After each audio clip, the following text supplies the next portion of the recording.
우리나라에는 세계적으로 유명한 삼성에서 출시한 갤럭시, 요즘에는 플립폰이 있다면 미국에는 애플사에서 만든 아이폰이 있습니다. 이 미국 애플사 창업주 가운데 한 사람인 스티브 잡스가 췌장암으로 2011년 이 가을에 10월 5일에 56세로 인생을 마감했습니다.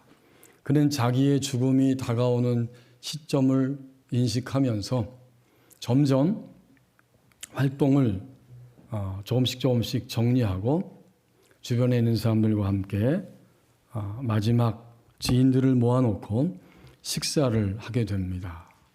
인생의 의미를 정리하고 싶었던 것이었습니다. 죽음을 앞둔 어느 날 자신의 단골 식당, 그 초밥집 진쇼에 내과 의사 전문가를 초청해서 그 딘 오니 씨와 함께 식사를 했고, 그 외에 벤처기업가 CEO들과 함께 식사를 합니다. 그러나 그는 그의 생의 마지막 시간들을 대부분 가족과 아내와 아이들과 함께 보냈다고 전해지고 있습니다. 잡스가 왜 그렇게 했을까? 그가 한 이유는 이것입니다. 나는 그들과 거의 함께 지내지 못했다. 그들에게 왜 그렇게 할 수밖에 없었는지, 그리고 내가 했던 일들을 이해시키고 싶었다. 잡스의 누이인 모나 심슨이 말합니다. 마지막 몇 주일 동안 스티브는 애플과 내 자녀 그리고 아내 생각뿐이었다. 자신이 이들의 곁을 떠나야 한다는 것을 힘들어했으며 그들에게 상냥한 어투로 사과하기도 했다. 죽음의 시간이 다가오면서 그에게 절실한 것은 바로 가족이었습니다. 곧 가족을 사랑했는가? 가족과 함께 사랑하는 삶을 살았는가? 마지막 식사 후에 그는 결코 되돌아갈 수 없는 곳으로 가버렸고, 그것과 함께 다시는 가족들이 함께 식사하는 시간은 결코 올 수가 없었습니다. 성경에 보면 복음서에 마태복음 26장 26절에서 30절까지의 말씀에 예수님도 죽음을 예감하시고 이 지상생애에서 마지막 만찬을 제자들과 함께 하시면서 주님의 식탁에 그들을 초대하셨습니다. 식탁은 의미가 있어요. 절대적 의미이죠. 곧 식탁은 인간의 생명을 위해서 필수적인 것이기 때문에 육의 양식을 먹으면서 우리 주님은 마지막 식탁을 통해서 자신의 죽음 넘어, 인간의 죽음 넘어 영원하고도 완전한 생명의 떡이 되신다는 의미를 그들에게 보여주기를 원하셨습니다. 주님이 베푸신 마지막 식탁, 그것은 마지막이 아니었고 주님은 제자들과 함께 식사함으로 끝이 난 것이 아니라 죽음 이후에도 이렇게 주의 백성들이 모여서 베푸는 성찬의 자리에 언제나 다시 오셔서 함께 임하십니다. 그런 거로 주님 베푸신 식탁은, 성찬은 사랑의 이야기입니다. 마지막 식사를 하시면서도 이것은 내가 너희를 위한 몸이고 너희를 위하여 흘리는 피다라고 사랑을 고백하셨고 선언하셨고, 이 땅에 살아가는 동안 그리스도인들이 모여서 아름다운 거룩한 식탁에 함께 성찬을 나눌 때 여기서 우리는 다시 주님의 온전하신 사랑의 이야기를 들을 수 있게 됩니다. 그리고 하나님은 오늘 강단을 통해서 주님 이 말씀을 주시면서 아가서를 통해서도 하나님의 사랑의 이야기를 들려주기를 원한다고 말씀하십니다.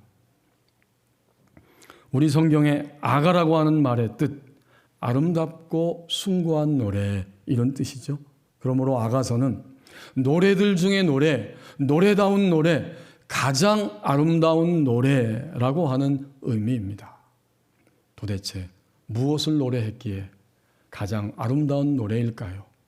그것은 사랑을 노래했기 때문입니다. 아가서는 한 남성과 한 여성이 마땅히 하나님의 창조된 세계 안에서 서로를 가장 사랑하는 이야기를 보여주고 있고, 우리 위하여 몸을 찢기시고 피 흘리신 예수 그리스도께서 교회를 얼마나 사랑하시는지, 몸을 던져서 교회를 만들어 주신 그 교회와 그리스도와의 사랑의 관계를 보여주면서 결정적으로 아가서는 예수 그리스도를 믿고 하나님의 자녀가 되었을 때 그 한 사람 한 사람과 하나님과의 일평생 동안의 사랑을 드러내고 사랑 안으로 들어가는 그런 이야기를 보여주는 말씀들입니다. 그 당시에 유행하던 고대의 연애시를 통해서 하나님이 사랑 이야기를 이토록 기가 막히고 아름답게 우리에게 들려주고 있는 것입니다. 오늘 1절에서 5절 말씀을 보시면 주님을 계속 발견하는 시간들이었는가를 돌아보게 합니다. 대부분의, 모든 부부들이 서로 만나고 사랑을 느끼고 청혼하고 고백하면서 부부의 관계를 가지고 인생을 살아가게 됩니다.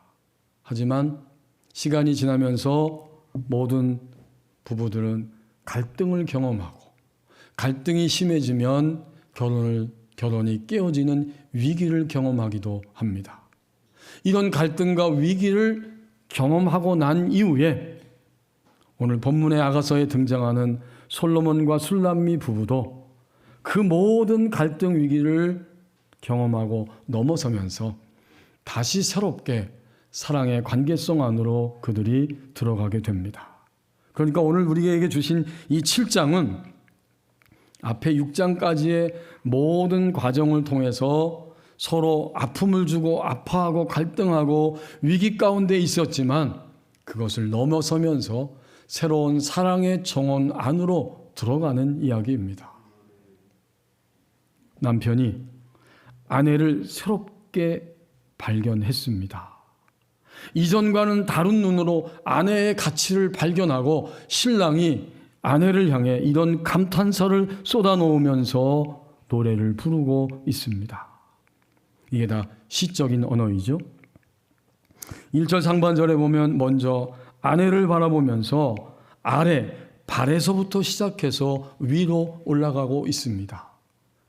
이렇게 인간의 몸을 아름답게 표현하는, 시로 표현하는 이런 시를 전문 용어로 왓즈부라고 이야기하는데 묘사라는 뜻입니다. 묘사하고 있는 거예요. 아름다운 시를 통해서 아내의 가치를 묘사하고 있습니다. 1절 상반절에 귀한 자에 따라 신을 신은 내 발이 어찌 그리 아름다운가. 이걸 좀 더 현대적으로 표현하면 이런 뜻입니다. 샌달 신은 너의 발이 얼마나 아름다운가 존귀한 여인이여. 발이 다 가려진 샌달을 신고 아내가 한 걸음 한 걸음 걸어가는 그 스텝을 보면서 남편은 감탄사를 연발하고 있습니다. 그리고 이 아내는 이제 어떻게 표현되냐면 귀한 자, 존귀한 자라고 표현이 되고 있습니다. 그리고 그 존귀한 자, 귀한 자를 발에서부터 위로 머리까지 아름다움을 고백하고 있는 것이죠.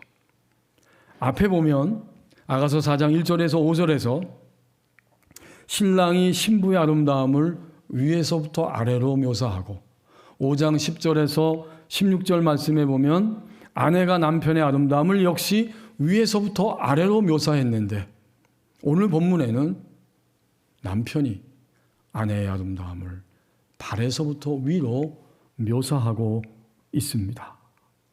이제 아내의 아름다움을 발견하는 표현, 단어가 계속해서 반복적으로 나오는데 1절부터 5절까지 끊임없이 그 표현이 나오고 있죠. 그게 어떤 표현이겠습니까? 1절 하반절에 내 넓적다리는 둥글어서 숙련공의 손이 만든 구슬깨미 같구나. 이게 발견하는 거예요. 이미 결혼 생활하고 지나갔어요. 갈등도 위기도 경험했는데 전에는 몰랐지만 이제는 나의 아내가 이렇게 존귀하고 아름다운 여인이라는 것을 발견하고서 하나씩 하나씩 계속 반복합니다. 같구나, 같구나. 2절에도 2절 끝부분에 보면 허리는 백합화로 두른 밀단 같구나. 3절에 보면 같고, 유방은 암사슴의 쌍태 새끼 같고, 4절에도 보면 코를 묘사하면서 다메섹을 향한 레바논 망대 같구나. 그리고 5절에는 머리를 묘사하는데 머리는 갈멜산 같고, 이렇게 묘사하고 있습니다. 이 모든 것들을 한마디로 말하면 사랑의 가치를 새롭게 발견했다는 거예요. 이 성숙한 사랑이죠, 이게.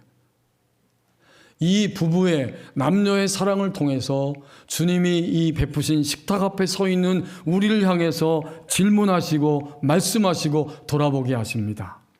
이제 달랑 2장밖에 남지 않은 2023년에 이 10개월 동안 이 오늘까지 살아오면서 너희는 법원리 교회에 있는 나의 사랑하는 아들과 딸들, 나의 자녀들아, 너희의 삶의 현장에서 고통도 있고 신음도 있고 괴로움도 있고 답이 보이지 않는 그러한 일들 가운데 지나오면서 너희는 나를 그 현장에서 발견하는 시간이었느냐, 이것을 돌아보게 하는 거예요. 한 영혼이 거듭나 주의 백성이 되었을 때 그의 전생애를 통해서 점점 더 같구나, 같구나라고 하면서 나의 인생이 지금 이런데 여기 하나님이 이렇게 계셨구나 라고 발견하면서 살아왔느냐, 이것을 주님은 오늘 이 베푸신 식탁 앞에 서 있는 우리를 향해서 지금 질문하고 있습니다. 주님은 우리가 타락하는 순간에도, 절망하는 순간에도, 허망함을 추구하는 순간에도 거기에 묵묵히 계셨습니다. 그 주님을 발견했냐는 거예요.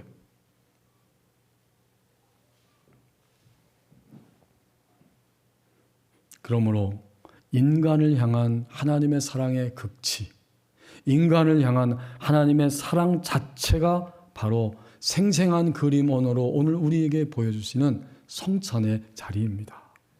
이제 지나갔어요. 어제까지 10월 이 마지막 주일 어제까지 우리에게 허락된 시간은 지나갔죠. 그러면 이제부터 우리의 삶은 어떻게 해야 하는 것인가? 하나님이 나의 삶 전 영역에 계신 것을 오늘 말씀을 통해서 확인하면서 나도 끊임없이 나의 이러한 삶의 현장, 가정과 직장과 내가 발로 밟는 모든 삶의 현장에서, 그것이 괴로운 자리든 기쁨의 자리든 눈물의 자리든 쓰라린 자리든 환희의 자리든 바로 거기에 계시는 주님을 발견할 수 있어야 할 것입니다. 이게 우리를 향한 도전이에요. 지난 목요일 저녁에 급하게 핸드폰이 울려서 받았더니 어느 성도의 가정에 자녀가 저에게 전화를 했습니다. 엄마가 머리가 아파서 어지럽고 계속 토하고 있고, 목사님 저는 지금 직장에 있다가 제 차를 타고 그리고 응급실을 향해 가고 있고 엄마는 119를 불렀어요. 제가 알았다고 그러고 전화를 끊고 바로 전화를 했어요. 다 죽어가는 목소리로 어쩔 줄 몰라서 전화를 받습니다. 응급차가 왔느냐? 아직 안 왔다는 거예요, 119가. 그 말이 끊어지는 순간 바로 밑에서 처벅처벅 사람 울리는 소리가 들린다는 거예요. 119 대원이 오는 거예요. 바로 아주 짤막하게 함께 위하여 기도를 했습니다. 그리고 나서 제가 서재 앉아서 기도했습니다. 주님, 아직까지 그 성도는 이 땅에 있어야 할 시간들이지 않습니까? 아직은 해야 할 사명들이 있는 주님의 자녀가 아니겠습니까? 주님의 손으로 회복시켜 주옵소서. 이 기도가 끝났는데 제 마음에 훅 하고 올라오는 게 있습니다.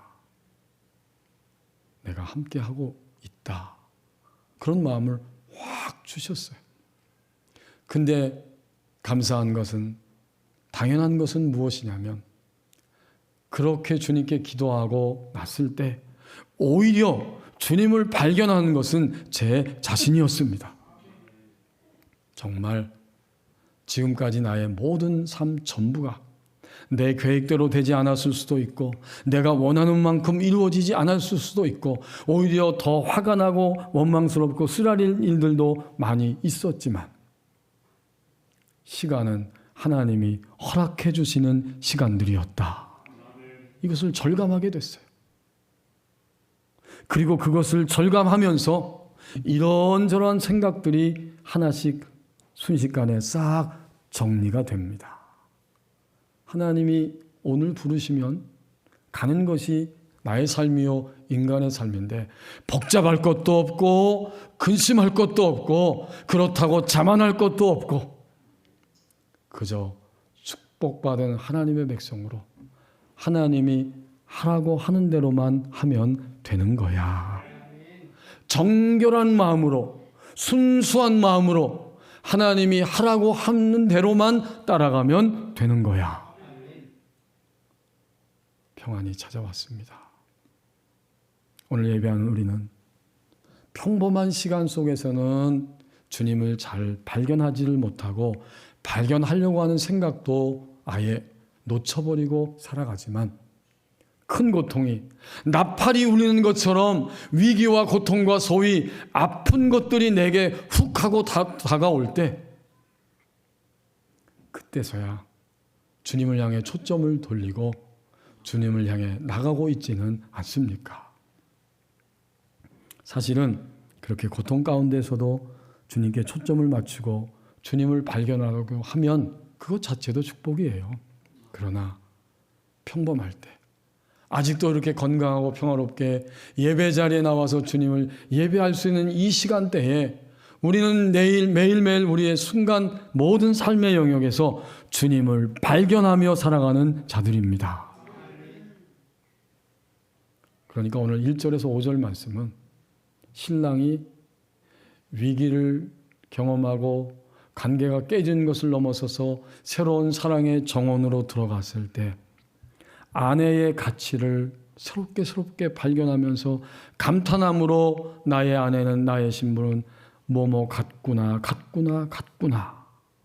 가치를 새롭게 발견하는 거예요. 사랑은 이 말씀을 통해서 하나님의 백성인 내가 하나님을 새롭게 우리 주님을 어제보다 오늘 다시 그리고 내일 우리에게 허락된다면 그 시간 속에서 나는 하나님을 발견하면서 살아가야 합니다. 이것을 깨우쳐주고 있어요. 우리는 우리의 삶의 모든 영역에서 매 순간 주님을 발견하는 두 가지 원칙을 여기서 세울 수 있습니다. 그 원칙은 첫 번째로 어떤 것이 나에게 다가오든지 나는 여기서 주님을 발견하겠습니다 라고 선포하라. 여러분 쉽지요? 어렵지 않아요. 내가 예상하지 못했던 어떤 일들이 내게 훅 하고 다가와서 나에게 고통과 압력으로 올지라도 우리는 이렇게 선포하는 것입니다. 나는 여기서 주님을 발견하겠습니다. 이것을 법칙으로 삼고 선포해야 돼요. 이게 첫 번째고요. 두 번째는 더 쉬워요. 오늘 내게 온 이 사건, 이 고통, 두려움, 유혹과 도전, 이 사건 앞에서 주님을 발견하게 하옵소서라고 기도하라. 이것도 쉽지요? 생각만 하고 근심만 하고 그렇게 있지 말고 여기에서 주님을 발견하게 해달라고 주님께 간구를 드리라. 단순하고 쉬워요. 여러분 얼마나 다행이에요. 우리가 주님을 믿고 주의 백성이 된 다음 우리는 굉장히 단순하고 쉬운 삶을 사는 거예요. 만약 예수님을 믿는 것이 그리고 예수님을 믿고 난 다음에 사는 것이 책을 100권 이상 읽어야 되고 머리가 IQ가 한 150 이상 돼야 되고 그럼 어떻게 주님 믿고 따라가겠어요? 근데 굉장히 쉬워요. 원리는 단순하고 쉽지만 이 단순하고 쉬운 원리가 나의 것이 되고 나의 삶의 영역 안에서 흘러나오는 것은 또 다른 차원의 이야기입니다. 내가 즉시로 이렇게 할 수 있는 것은 또 다른 차원의 이야기예요. 아가서를 통해서 술람미와 솔로몬이 연인과 부부관계 안으로 들어가서 갈등과 위기를 경험하고 넘어서서 점점 더 진실한 사랑을 새롭게 발견하면서 가기까지 시간이 필요했던 것처럼 우리는 오늘 예배하고 영광을 돌리고 예배당 문을 나가자마자 또다시 잊어버릴 수도 있어요. 그러나 매 순간 나는 여기서 주님을 발견하겠습니다. 아주 평안하게 자연스럽게 고백하고 선포하고 그리고 여기서 주님의 원하심과 주님이 나를 통해서 깨우쳐 주신 것들은 무엇이고 그렇다면 내가 나가야 할 삶의 방향은 무엇인지 알게 하여 주시기를 원합니다. 이렇게 기도하는 것은 쉽지 않아요.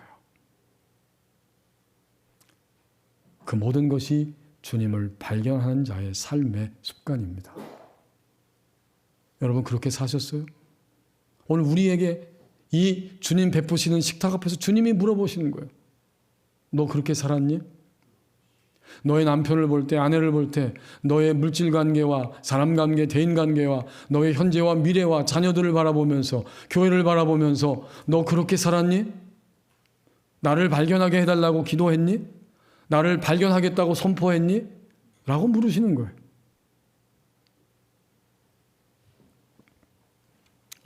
만약 우리가 주님을 계속해서 이렇게 오늘 술람미와 솔로몬 신랑처럼 발견하고 발견한다면 그 다음엔 어떻게 될까요?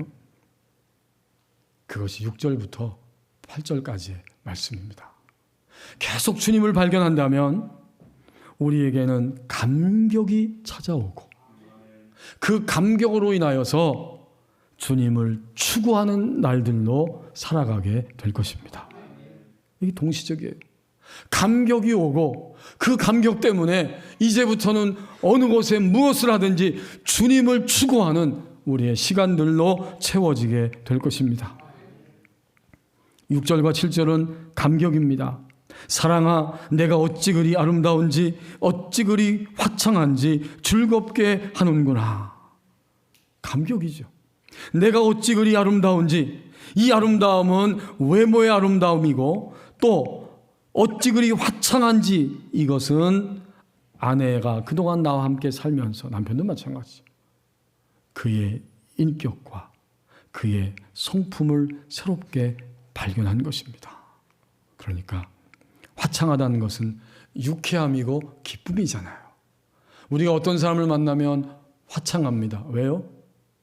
그의 외모가 아름답기도 하지만 동시에 그의 성품과 인격 때문에 유쾌하게 되는 거예요.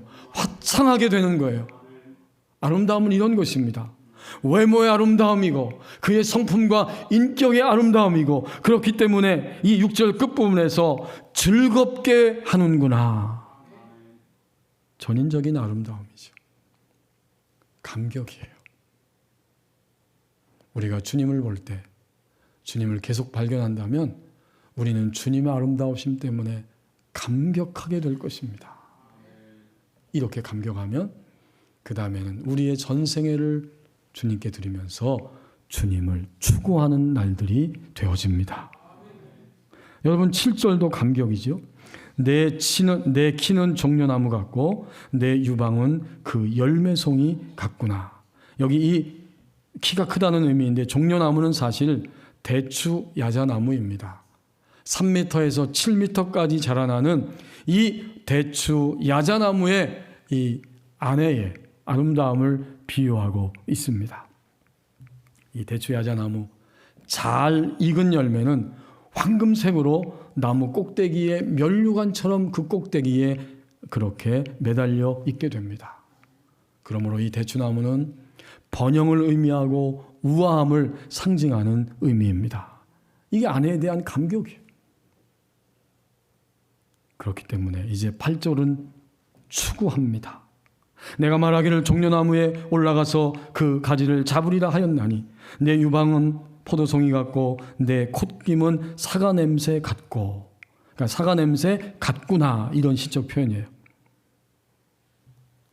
남편과 아내, 남녀의 하나됨의 아름다움을 이렇게 사랑의 모습을 그려주시면서 주님을 발견하는 신자는 그의 영성이, 그의 믿음이 실제화되어서 이제부터는 전적으로 주님을 추구하는 인생이 되어집니다 라고 여기서 말씀해 줍니다. 모든 대상은, 인간이 추구하는 모든 대상은 한계가 있고 실망감이 있지만 오늘 아가서를 통해서 보여주십니다. 주님을 추구하면은 결코 한계가 없고 부족함이 없습니다. 사도 바울이 고린도전서 13장 12절에서 한 말씀 그대로 지금은 거울로 보는 것 같이 주님을 희미하게 보이지만 그 당시에 거울은 청동 구리 거울이었기 때문에 닦아도 희미해요. 그러나 영원 천국, 내세 천국에서 주님을 얼굴로 뵙게 될 것이다. 동시에 우리는 아직은 이 땅에서 현재적 하나님 나라를 살아가면서 감격하여 주님을 추구하는 이 축복의 삶으로 살아가는 것이 신자에게 주어진 하나님의 선물입니다. 제가 대학교 1학년 때 친구 집에 놀러 갔더니 우리 교회 장로님 아들 가정인데 아들 둘이 있고 딸이 있어요. 그 친구가 저하고 동갑이고 형이 숭실대학교 그때 3학년인가 4학년이었는데 방에 딱 들어가서 눈에 띄는 게 있었어요. 천정을 보니까 본래 그 형이 붓글씨를 잘 썼는데 붓글씨로 현재 상태 최고 만족, 이걸 커다랗게 써가지고 천정에 딱 갖다가 붙여놨더라고요.